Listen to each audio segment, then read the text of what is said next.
안녕하십니까?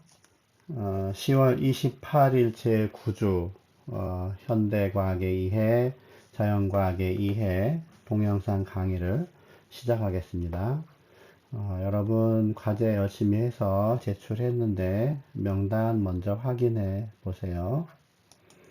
3, 4교시 현대과학의 이해 여기 있고요.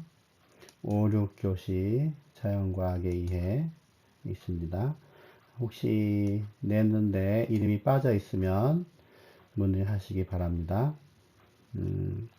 과제는 이제 여러분이 잘한 학생도 있고, 그렇지 못한 학생도 있는데, 이제 조금만 고치면 괜찮을 것 같은 것들은 여러분이 이제 그 답신을 받았을 때 얼른 고쳐서 내주면 고친 걸로 체크를 하니까 훨씬 더 좋습니다.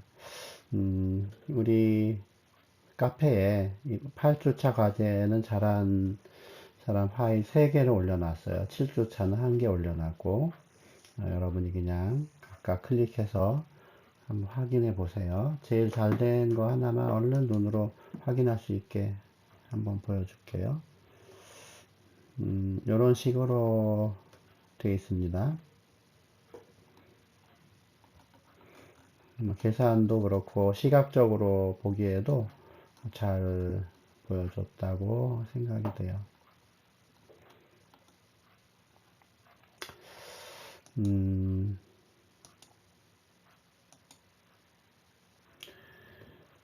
그 과제를 낼 때 여러분이 이제 아직 컴퓨터를 대체로 잘 쓰겠지만 아직 그 컴퓨터 사용을 조금 뭐라고 할까 싫어하는 익숙하지 않은 학생들이 있어서 주로 이제 공책에 종이에 이렇게 써서 사진 찍은 다음에 그림 파일을 보내거나 그거를 한글에다 그대로 그림 붙이기로 해서 올리는데 이제 앞으로 여러분이 이제 더 많은 활동을 해야 되는데 이 컴퓨터랑 친해지지 않으면 안 돼요. 그래서 가능하면 과제를 아래아 한글이나 아니면 그 MS에 나오는 워드, MS 워드를 이용해서 작성을 하고 그 파일을 그대로 제출하기를 권장을 합니다. 같은 내용의 같은 편집이더라도 워드로 한 것에 좀 더 가산점을 줄 예정이에요. 그러니까 이 9주차 과제부터는 가능하면 워드를 사용하기를 권장한다 하는 거고요. 뭐를 보려고 내가 샘플을 하나 그 단순한 문장이야 뭐 그냥 별 문제가 없는데 그냥 워드 치는 거 웬만하면 다 하니까 그런데 이제 계산식이 들어가거나 화학 반응식이 들어가거나 하면은 단순한 워드는 잘 안 되고 수식을 입력하는 그 방식으로 들어가야 편한 것이 있는데 그것도 여러분이 익히도록 하기 위해서 오픈 채팅방에 수식 입력에 대한 그 파일 올려놨으니까 참고하세요. 그거는 한글에 대한 거예요. 워드에 대한 거는 내가 가지고 있지 않아서 워드 사용자는 자체적으로 한번 찾아서 익숙해지도록 연습하시기 바랍니다. 가끔 이렇게 체크를 하다 보면 괄호 안에 A, B, C, D가 있는데 C자가 이렇게 뭐라고 할까? 카피라이트, 저작권에 해당하는 그 기호로 된 과제가 몇 번씩 있었어요. 그동안에. 요거는 입력하는 사람이 잘 이제 해야 되겠지만, 보통 입력하면 괄호 안에 C가 되거든요. 근데 이렇게 있다는 거는 뭔가 하여튼 뭐 잘못이죠. 이런 것 좀 고쳐서 입력하고요. 또 Na2SO4라고 하면 NA나 SO는 보통 크기고 이 4는 아래 첨자인데 그런 게 안 지켜졌죠. 또 NA의 N, SO의 SO는 대문자로 써야 되는데 그런 것도 좀 안 됐고요. 그래서 이게 여기가 써질지 모르겠네.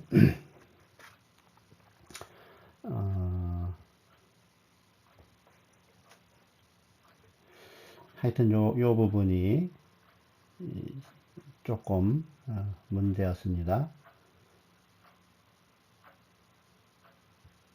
저 부분이 그냥 이렇게 입력이 돼야 되겠죠. 이 경우에도 Na2SO4가 되도록 간단한 그 기능이니까 그렇게 하시면 좋겠습니다. 물론 수식을 사용하면 훨씬 더 좋습니다. 그 다음에 이제 어떤 학생은 수식을 직접 입력을 했어요. 그래서 이제 쭉 있는 것 중에 이제 몰 포뮬라 유니트 할 때 이 부분이 포뮬라라는 게 제대로 인식이 안 됐는데, 원래 입력은 몰 포뮬라 유니트 이렇게 했는데 아직 잘 모르는 사람 많이 있겠죠. 이 분모 쪽에 작아서 지금 잘 안 보이겠지만 formula 그리고 띄고 유니트 이렇게 이제 입력을 하고 싶은 건데 뮤라고 하는 mu라는 게 그리스어 요 뮤라고 하는 거에 단축키이기 때문에 그게 mu로 기록이 안 되고 그냥 뮤라는 글자로 이때 이제 mu 사이를 한 칸 띄면 mu가 입력이 되기도 해요. 또 여기 포라는 것도 그 연산자 중에 그 단축키라서 이것도 안 됩니다. 이럴 때에는 몰 포뮬라 유닛이라는 게 어떤 그 문장 또는 전체 문장은 아니더라도 글자잖아요. 단순히 명령어가 아니고, 그럴 때는 따옴표를 처음과 끝에 쳐서 묶어주면 그리고 이제 띄어쓰기 같은 거 다 인식을 하니까 띄어쓰기 필요한 없는 부분은 붙여놓고 이렇게 쓰면 정상적으로 보통의 문서처럼 몰 포뮬라 유닛 하는 게 입력이 돼요. 여러분이 수식 입력기를 이용하다 보면 처음에는 굉장히 서투른데 조금씩 이제 익숙해져서 치다 보면 훨씬 어떤 문서가 깔끔하게 작성되는 거를 알게 될 겁니다. 그리고 한 가지만 더 과제 관련해서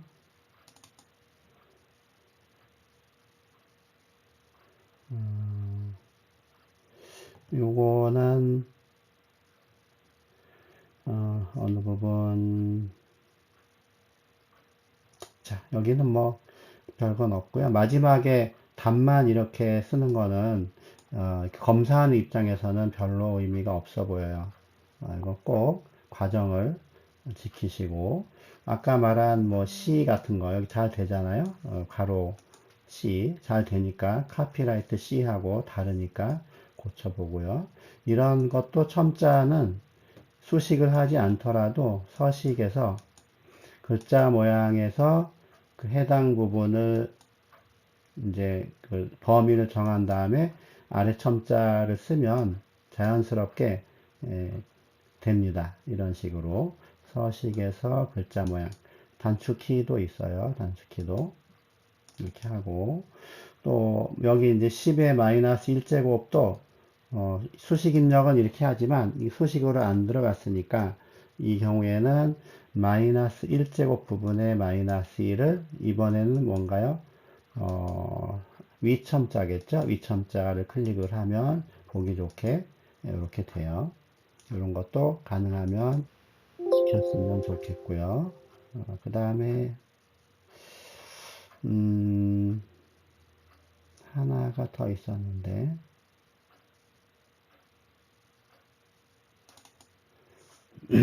자, 어떤 학생의 과제인데 이제 계산기로 하겠죠. 계산을 계산기로 하면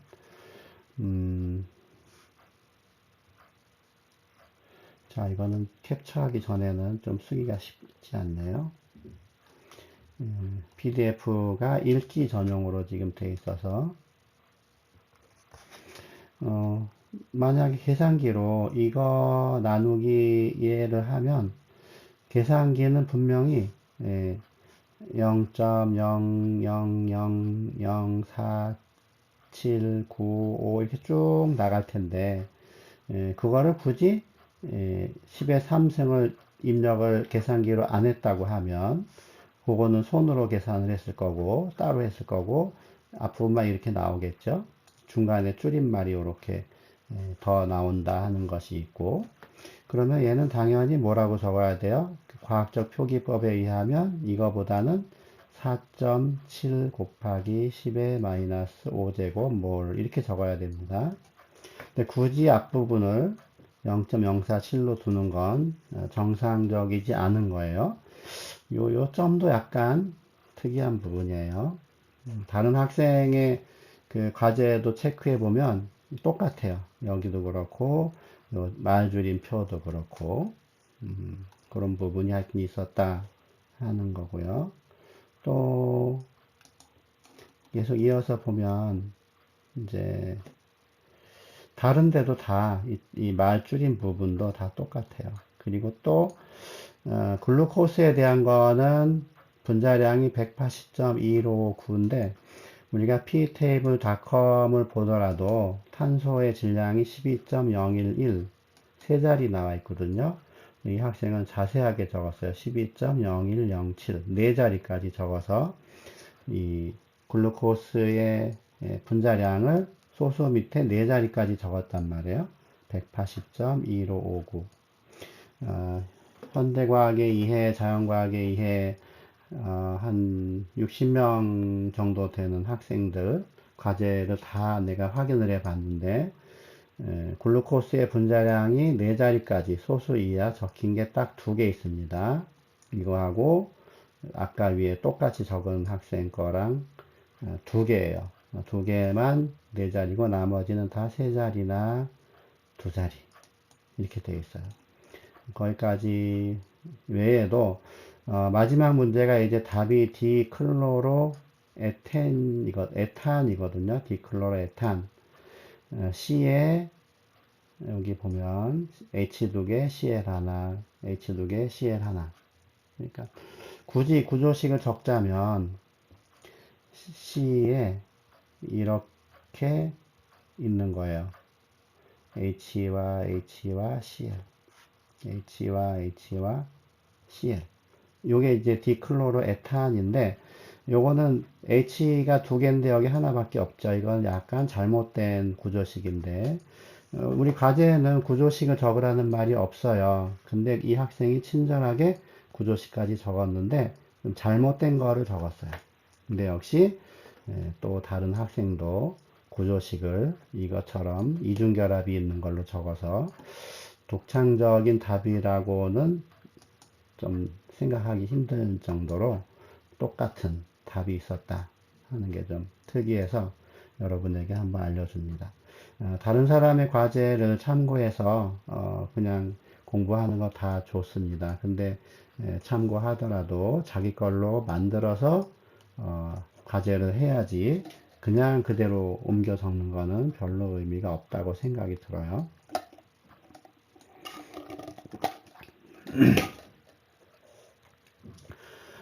오늘 과제 중에 그 마지막 문제에 그 실험식과 분자량을 구하는 문제가 있었는데 사실은 실험식을 구하고 분자량을 이용해서 분자식을 구해야 원칙인데 문제가 조금 이제 예리하지 못해서 분자량을 99라고 아예 알려줬어요. 그리고 각 원자의 퍼센트를 알려줬기 때문에 곧바로 원자들의 몰수가 나와서 분자식이 그냥 나와버렸죠. 원래의 취지는 질량을 100g으로 가정해서 각각의 원자들의 질량을 구한 다음에 몰수로 바꿔서 몰비를 이용해서 실험식을 구하는 건데 그리고 나서 이제 분자량을 이용해야 돼요. 원래 제대로 된 문제라고 하면 분자량이 90에서 110 사이다 이렇게만 알려주고 냈어야 되는데 그 부분이 이제 책에서는 조금 이제 생각하지 못하고 냈습니다. 하여튼 여러분이 풀이한 과제 중에 99g에서 곧바로 원자들의 몰수를 구하는 것은 이 문제의 취지에는 맞지 않는다. 이렇게 생각을 하시기 바랍니다. 25파운드의 그 파운드 기호가 LB인데, LB가 좀 생소하죠. 파운드인데 발음이 LB라고 하면 파운드란 발음이 안 나와요. 조금 이상한데. 하여튼 그 25LB가 25파운드란 뜻인데, 여러분이 유튜브 같은데 검색을 해서 왜 LB가 파운드냐 이렇게 찾아보면 그 일화들이 나와 있습니다. 문제에서는 25LB인데 이거를 실수로 251, B가 뭔지 모르지만 이렇게 숫자와 단위로 생각한 경우도 있었습니다. 그건 아니죠. 자, 이제 오늘 그 쓸데없는 얘기가 좀 길어졌는데, 오늘의 할 그 과제, 오늘의 할 그 내용은 농도에 대한 거예요. 지난주에 이 부분까지 설명을 했고, PPT에 있는 문제를 풀지 못하고 그냥 책에 있는 걸로 대신 했죠. 그래서 여러분이 각자 한번 해보시면 좋지만, 일단 그 체계적으로 쓰는 방법을 굳이 얘기하자면 3.50몰에 물이 있는 거죠. 이거를 g으로 바꾸려면 환산인자 여러분 아니까 1몰에 H2O가 18.0g의 H2O다. 그대로 계산하면 됩니다. 여기서는 이 표현을 강조하는 거죠. 몰에 1몰의 질량, 물의 경우에 저렇게 된다. 이산화탄소는 이제 114.4g CO2에서 몰수로 바꾸는 거니까 여기도 마찬가지로 1몰이 몇 g이냐 분자 분모만 뒤집혀 있는 걸로 쓰면 돼요. 여기 보면 44.0이죠. 그래서 계산하면 나올 겁니다. 얼마인지. 단위는 그램 CO2가 같이 사라져서 몰 CO2로 바뀌는 거예요.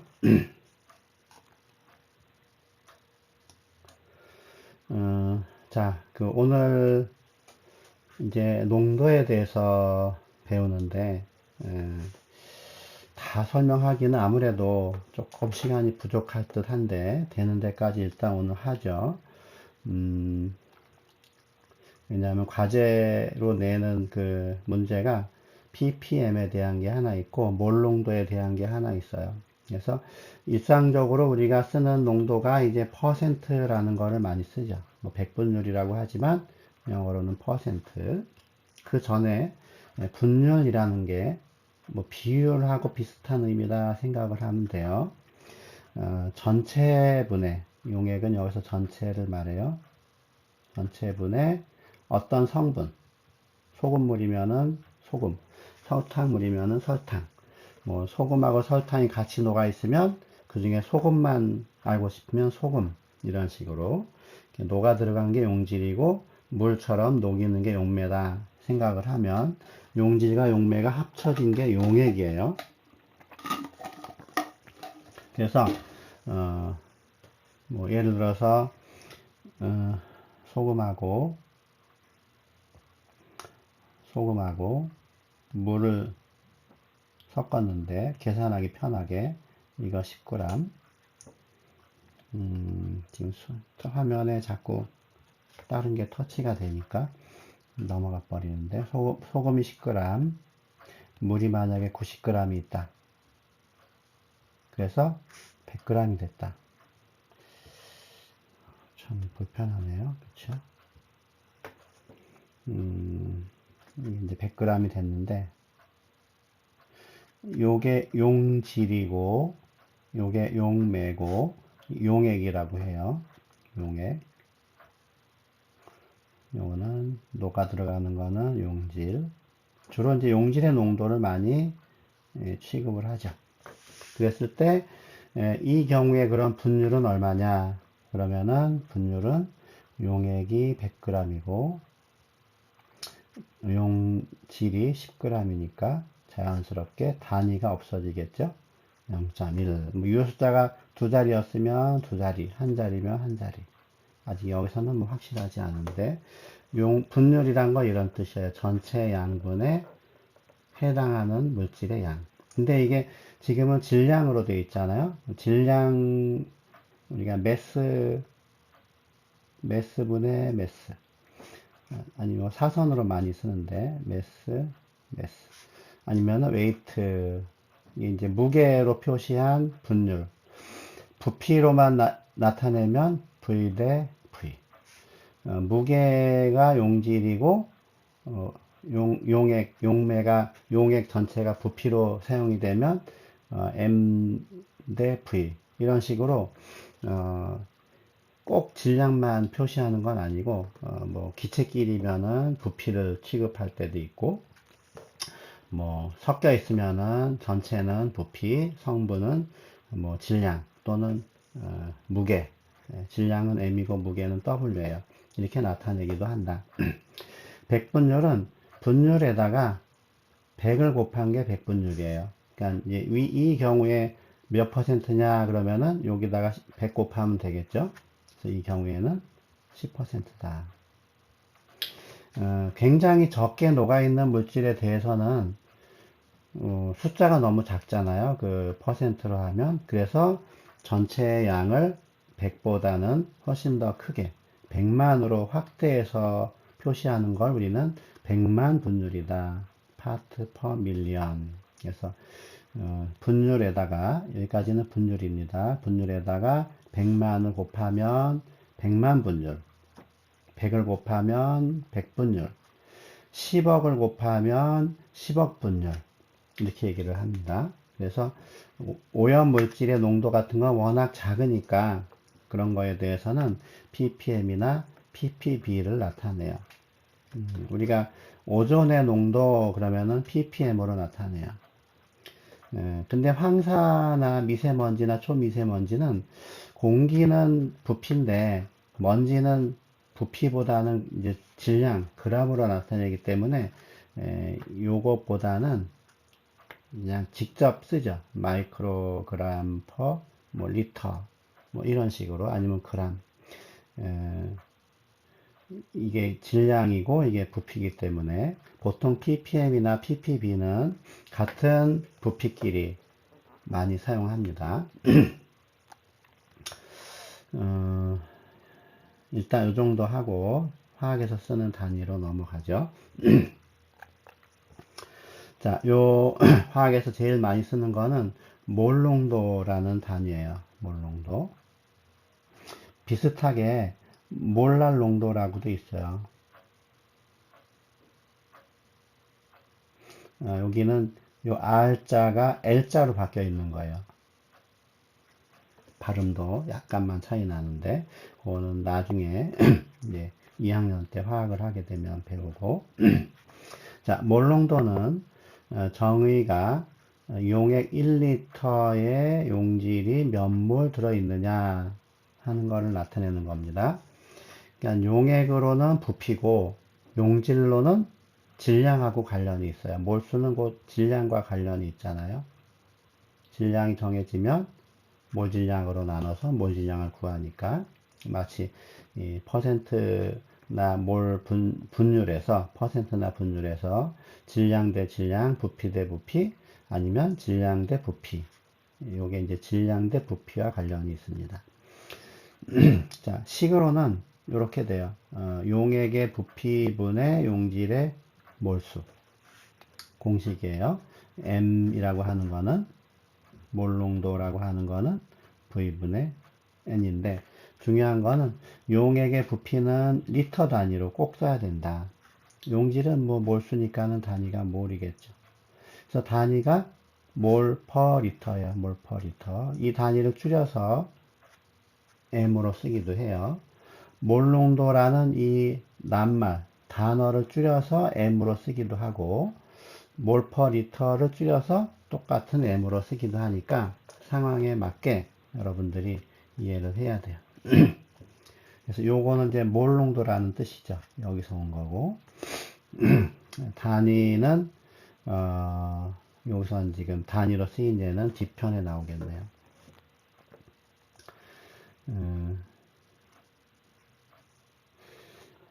어떤 그 몰 농도의 용액을 만드는 과정도 좀 중요해서 여기 이해제를 하나 실었습니다. 이해제는 뭐냐 하면 소듐 하이드록사이드, 수산화 소듐을 얘네들 이제 몰 질량이 40.0g/몰인데 40.0g/몰 NaOH가 원자량 다 더하면 얘를 8.0g을 물에 녹여서 전체 부피가 250이 되게 했다.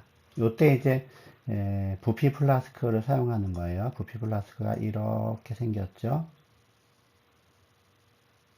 마개가 여기 있습니다. 줄이 하나 이렇게 있고 여기 250ml 써 있습니다. 그러면 이제 물을 적당히 증류수를 넣고 저울에다가 NaOH 8g을 정확히 재서, 정확히 재기 쉽지 않은데 집어넣고 잘 흔든 다음에 다시 물을 천천히 추가해서 조심스럽게 마지막에 한 방울 한 방울 떨어뜨려서 여기까지 딱 맞췄다. 그러면 이 용액의 부피는 얼마냐? 250ml죠. 부피는 0.250L. 이 안에 용질은 몇 그램 들어있느냐? 8g이 들어있어요. 근데 몰 질량이 40이니까 8을 40으로 나누면 0.2가 돼요. 0.2 몰이 되는 거죠. 요 단위 비교해 보면 몰이 됩니다. 그래서 요 공식에다가 그대로 대입을 하면 0.250 리터 분의 0.20몰. 여기가 4분의 1이니까 4배 하면은 0.80몰 이렇게 되겠죠. 이때 이 m은 단위로서의 m이에요. 몰퍼리터를 나타내는 거예요. 굳이 쓰자면 0.80몰퍼리터. 근데 몰퍼리터보다 대문자 m을 더 자주 씁니다.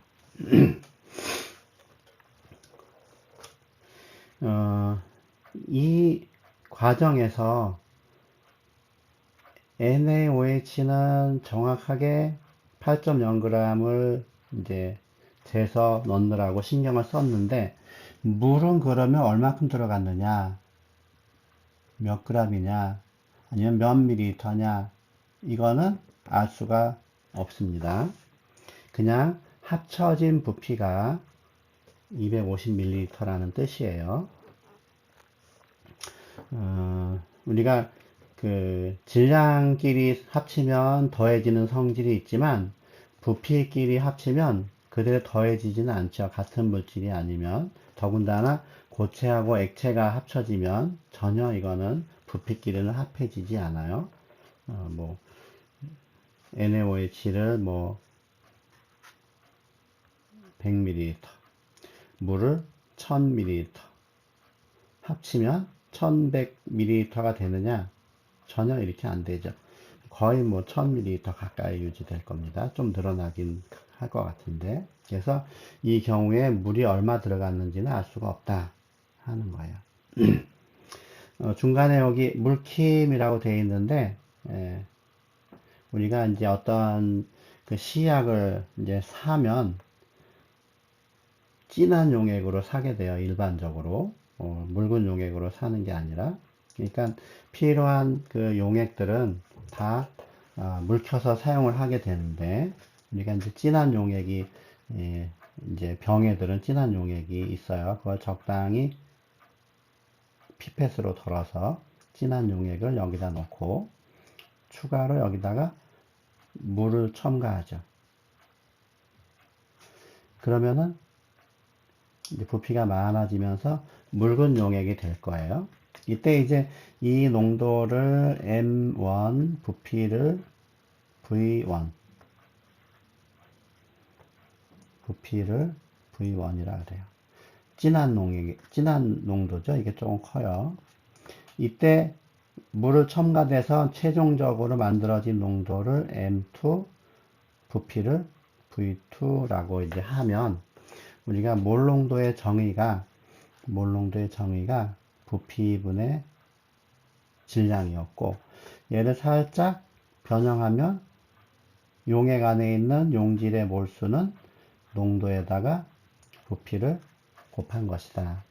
그러니까 진한 용액, 여기는 진한 용액, 이거는 이제 묽은 용액인데 이 과정에서 물만 들어갔지 용질의 양은 안 변하는 거잖아요. 그러니까 용질의 양의 공식이 농도에다 부피를 곱하는 건데 이거와 이거를 곱한 것도 용질의 양이고 얘와 얘를 곱한 것도 용질의 양이에요. 용질의 양이라는 것은 이 경우에 M1, V1 또는 M2, V2 똑같은 용질의 양이기 때문에 용액을 물키거나 농축할 때 관계식은 요렇게 되고 이거에 의해서 4개의 미지수 중에 3개를 알려주면 나머지 하나를 구할 수가 있다. 그래서 예제가 이제 뒤에 이어서 나오는데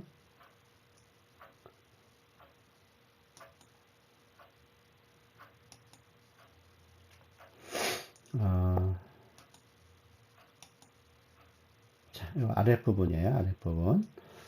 2몰 염산 500ml를 만들려면 진한 염산 12몰짜리 몇 ml가 필요한가? 그래서 금방 여기 써놨죠. 진한 거의 농도 곱하기 부피나 묽은 거의 농도 곱하기 부피나 다 용질이 추가되거나 없어지지 않는 한 같은 값이다. 그래서 2몰 염산 묽은 거 500ml 진한 염산 x ml 몇 ml가 필요하냐 x ml 이게 이쪽이 돼요. 원래 N은 MV에서 이 V는 리터 단위를 사용하는 게 원칙인데 같은 유형의 식에서 똑같이 밀리리터를 써도 괜찮습니다. 그래서 요 과정에다가 그대로 대입을 하면 12몰 곱하기 x 밀리리터는 2.0몰 곱하기 500ml다. 그래서 x를 계산하면 83ml가 나와요. 83.333 이렇게. 그러니까 진한 염산 이제 그 약품 파는 데서 사온 게 12몰이니까 요거를 83ml를 잘 취해서 물하고 섞는 거예요. 섞어서 전체 합이 500이 되게 만들면 그 용액이 이제 12몰에서 2몰로 물켜졌다. 이렇게 되는 거예요. 이때도 물론 500ml짜리 부피 플라스크가 이제 사용이 됩니다. 그 위에는 이제 N은 MV라는 걸 활용하는 단순한 응용 문제예요. 그래서 2몰 염산 20ml에 들어있는 HCl은 몇 몰이냐? N은 MV니까 2몰에다가 20ml 반드시 리터 단위로 해야 된다. 계산하면 0.040몰이다. 이 몰이라는 단위가 몰 퍼 리터를 나타낸다 그랬고, 곱하기 리터가 들어가니까 리터가 사라지고, 몰만 이렇게 남게 돼요.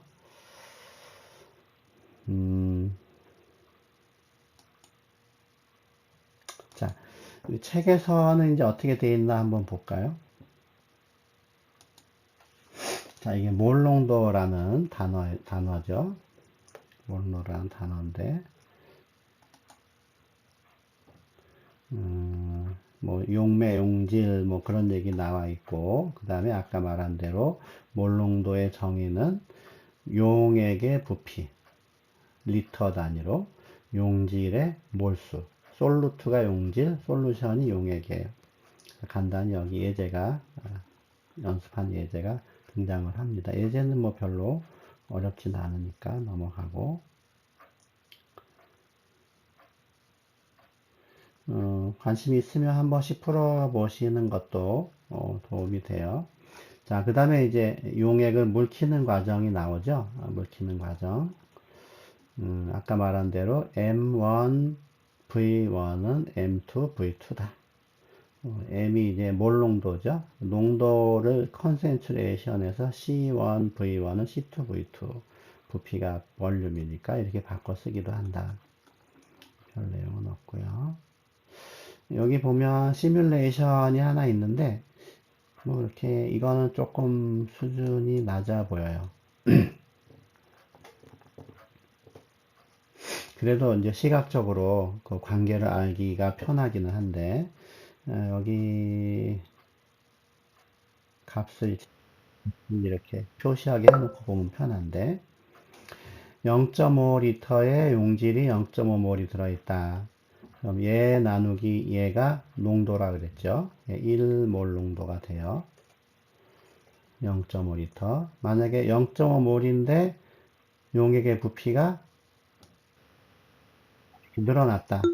그러면 얘 나누기 얘 할 거 아니에요? 그러면은 농도가 1에서 좀 줄어들어요. 용질이 농도 줄어들겠지. 0 하면 1 나누기 0.8. 여기는 이제 다른 물질들을 쓰는 건데 별로 내용은 필요 없는데 우리가 이런 물질에 대해서 색깔을 참고로 확인하는 데는 도움이 된다.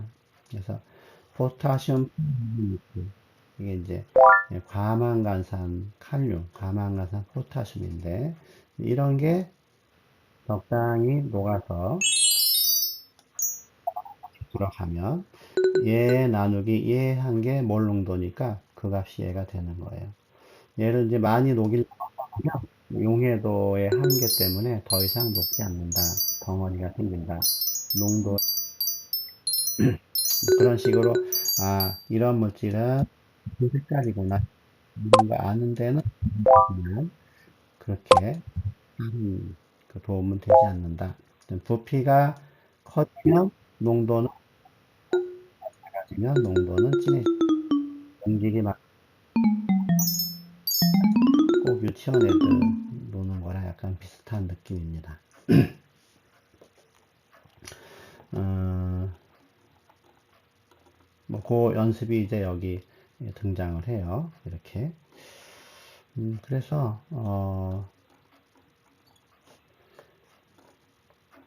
여기까지는 뭐 별 내용이 없죠.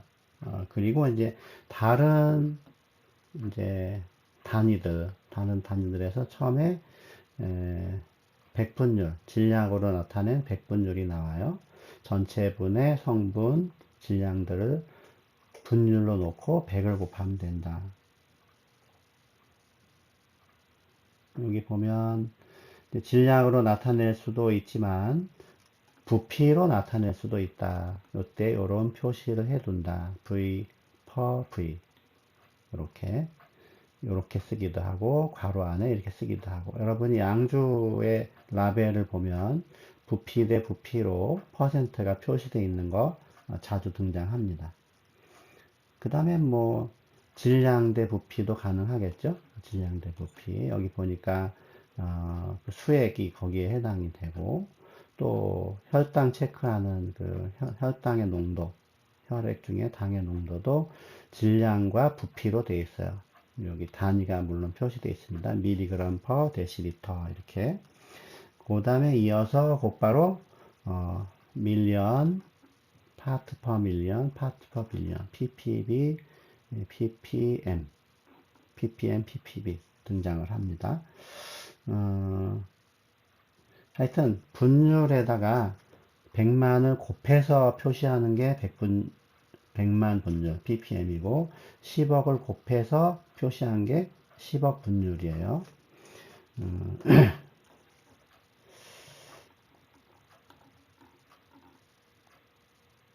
여기 보면 여기는 이제 곧바로 ppm과 ppb 사이의 관계니까 별 내용이 아니죠. 1000배의 관계에 있다 하는 거고요. 그에 이제 별 내용이 없이 끝나니까 예제 쪽만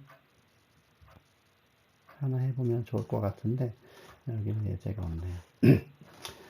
뭐 예를 들어서 이제 시내를 가다 보면 전광판에 오염 어떤 물질, 이산화황의 뭐 오염 농도, 오존의 오염 농도 이런 게 전광판에 표시될 때가 있는데 만약에 0.0은 그렇고 뭐 36 ppm O3가 어느 날 보니까 전광판에 이렇게 써 있다. 그러면은 공기의 양 만약에 1리터라고 하면 오존의 농도가 36 곱하기 10의 마이너스 6승 리터 들어있으면 여기다가 곱하기 10의 6승을 한 게 ppm이죠. 그럼 이거 얼마 나오나요? 36 ppm 이렇게 됩니다. O3가 여기는 O3겠죠. 여기는 공기고 그래서 36 ppm이라는 말은 1리터에 36 마이크로리터가 들어있다. 그럴 때 36 ppm이라 그래요. 그래서 이 농도가 주어졌을 때 이제 그 오존의 양을 알고 싶으면 부피를 곱하면서 얘로 한 번 더 나눠주면 돼요. 이걸 그대로 한번 생각을 해보면 이제 어느 도시에 오존의 농도가 36 ppm이에요. 근데 교실 안에 부피가 만약에 뭐 7,500 리터다. 그럼 이 안에 오존의 양이 얼마나 있느냐? 그러면은 농도에다가 그쵸? 36 ppm에다가 부피를 곱하죠. 7,500 리터를 곱해요. 여기 단위가 그대로 물론 살아있는 건데, 그리고 요걸로 한 번 더 나눠주면, 10의 마이너스 6승으로 나눠주면, 계산된 것이 리터 O3다. 하는 겁니다. 요런 단위까지 다 가지고 다니면서 계산하면 충분히 어떤 물질이 몇 그램 있는지 알 수 있어요. 자, 오늘 내용은 일단 그렇게 많이 하지는 못했지만 여기까지 하고 과제를 두 가지만 내줄게요. 하나는 우리 교구 파일에 있는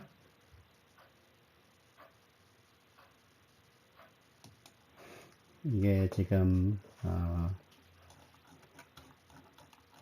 자 마지막 부분이죠. 3장에서 마지막 연습 문제 80번 맨 뒤에 있지만 그렇게 어렵지는 않아요. 황산이라고 하는 게 농도가 물론 다양하게 있지만 문제에서 나온 황산은 질량의 그 퍼센트로 40% 황산 용액이 있습니다. 밀도는 이렇게 되어 있어요. 그러면 이때 이 황산의 몰농도는 얼마냐? 몰농도는 얼마냐? 몰농도는 부피 안에 몇 몰 있는지만 알면 되겠죠. 그래서 그냥 이 용액을 황산 용액을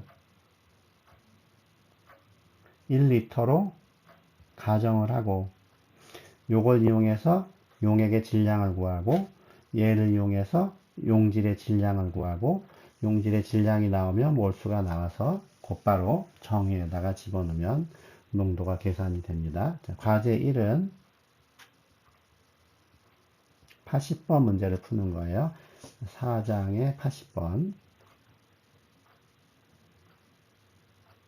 그래서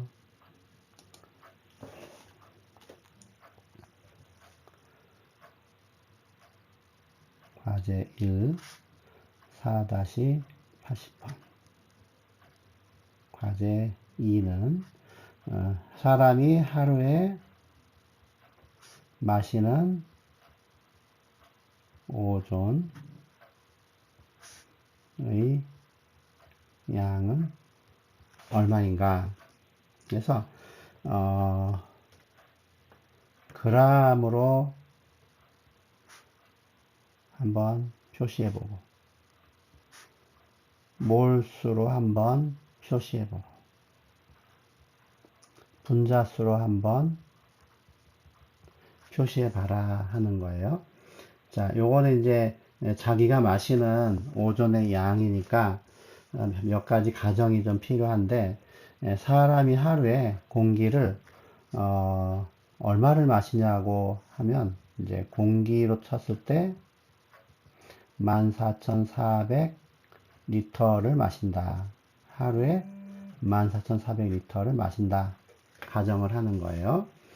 그럼 이제 그 안에 오존이 얼마나 있느냐 하는 거는 지역마다 다르니까 여러분이 예를 들어서 다음에서 오존 농도라고 쳐요.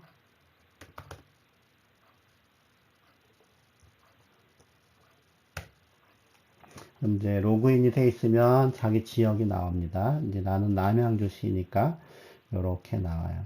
더 보기 하면은 뭐 남양주시 중에서도 읍면동으로 해서 태기현읍 하면은 0.002 ppm 이렇게 되어 있죠. 여러분도 마찬가지예요. 자기 지역을 현재 있는 지역을 클릭해서 들어가면 요 정도까지 그 읍면동까지 표시가 됩니다. 그러면 요 화면을 일단 캡처를 해야 돼요. 오존이 몇 ppm 있느냐.